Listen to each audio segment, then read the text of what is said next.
Hello guys, today I'll review the Artti R1. These are IM from Volkchoi, which are made by Let's Show. So Volkchoi is an audio store like Ho-Kago, Linsol and Shenzhen Audio. So what makes this R1 very enticing is that they have 3DD. Yes, 3DD, 3 dynamic drivers for the price of $80. They even went for sale for as low as $55 during the 11/11 sale and the Black Friday sale. So I just want to say, spoiler alert, these are really good. Before I start the review, I would like to say a huge thanks to Volkchoi for sending me this review unit. You can check them out at their website given below. They sell everything for your audio need. All the opinions you are about to hear are my own. So let's get started. So before I talk about the sound quality, let's talk about the build quality, comfort and accessories.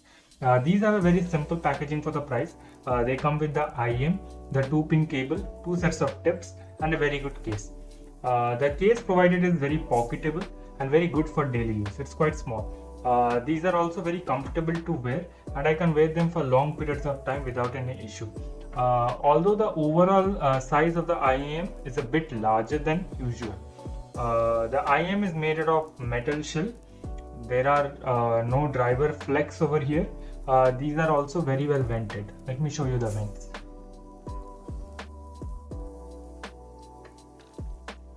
The faceplate design is also very minimal and quite unique. So yeah. So after this, let's talk about the sound. These are very warm sounding IM, which does well in most genres. So any genres you play on them, they sound very good. These are very good overall, and they get you to enjoy the music. Just not to listen for critical listening. They get you to enjoy the music. I'm using the Heavy FC6, Muse Hi-Fi M4, FIO BTF5, the Razer USB-C dongle, and my smartphone for testing them out. I used all the stock accessories for testing. So let's talk about the bass. The bass here is awesome. I mean, the bass here is velvety, very smooth. I love the amount of bass these produce. In songs like Waltz by Sunny, these have the exact amount of quantity on bass I would want. Both the sub bass and the mid bass sound very right, and anything thrown at them in this region has no issues. Although in some songs like Crack Crack Crackle by Classy, the bass sometimes is a bit pillowy. Although the overall quantity of bass is very good, the bass in some songs hits a bit soft. For the price, these could be seen as a nitpick, but I still thought of mentioning these. Mids. For vocals, these are quite okay, nothing great. Male vocals do take a backseat in my opinion. For example, when listening to Chris Cornell, Leonard Cohen and Bill Withers, although they have that thick vocals which comes across quite well, they do take a backseat in my opinion. The female vocals sound quite okay, although sometimes they do sound a bit shrilly at higher volumes. Due to the tuning of the IMs, sometimes the vocal takes a backseat in my opinion, and again this could be seen as a nitpick for the price, but I should mention that. For example, when I'm listening to any song which is vocal oriented, if there is a lot of going on, the vocals takes a backseat and the instruments come forward very well. The instruments also sounds very good over here, and they don't sound muddied up at all, and the tonal and the tonality and the timbre of the instruments are also quite good. The treble, the overall treble is quite okay and does service well for most songs. It does lack a bit of overall treble extension.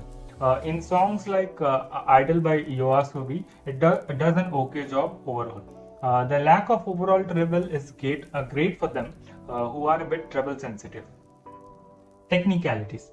These are quite okay when it comes to that, but this is not a technical sounding IM at all. Soundstage and imaging. The soundstage is very wide. When listening to the 1985 album from Cassiopeia, it sounded really good. As someone who loves a wide soundstage, this sounded really good for that. The imaging is quite okay. For example, when listening to Yumeji by NaNoWriMo, the starting section is rendered quite okay. So yeah, I was quite okay with the imaging and I was quite happy. But the soundstage is very good and I would say the star factor of this show. Gaming test. I wouldn't recommend buying them for gaming, but their wide soundstage does really a good job when playing FPS. Although the average imaging does leave a bit to be desired. So let's talk about the comparison and recommendation. versus the Geek World GK20. These are the exact polar opposite of the GK20. The GK20 is a very clean sounding V-shaped IM, which is very technical, but the R1 are very smooth IM, which are not that technical. Versus the Aoshida E20, which is another IM which is being made by Let's Show. These are again the anti-E20, where the E20 are a very clean sounding IM for under $50. These are a very warm sounding IM, and here the bass hits very hard, and bass are the main star of the show along with the soundstage. But in Aoshida E20, that's not the case. Do I recommend these IM? Well, yes. In the ocean of Harman tuned IM, these are a breath of fresh air, and just like the Pen-On Fan 2, these are really awesome for their price. If you're someone who is tired of the Harman tune, then these are very good in my opinion. Also, if you're treble sensitive, the R1 makes even more greater case for it, because there are many IMs which has this very shrilly upper mids and the shrilly treble. This doesn't have that, so this is really good for that. And yeah, I would say if you're treble sensitive, these makes a very good buy. While buying these, do keep the shortcomings in mind, which I mentioned in the entire review. So yeah, that is my review of the Artti R1. I do think these are a very good IM for the price. I would say these are quite a hidden gem because no one is talking about this. I think so only Tone Deaf Monk and Acros has talked about this. But yeah, if you want something warm sounding under $100, and if you could get them for a sale price, these are even good. So I hope you liked my review of the Artti R1. So if you did, I would really appreciate if you could like and subscribe and hit that bell notification. Subscribing is a really great way of helping me out and supporting me. If you subscribe and like, you can check more reviews which I'm trying to bring in the future. And I'm a small reviewer. I'm trying to get to 500 subs. It will really help me a lot if you could do that. So yeah, that was my review of the Artti R1. I hope you have a great day. Bye.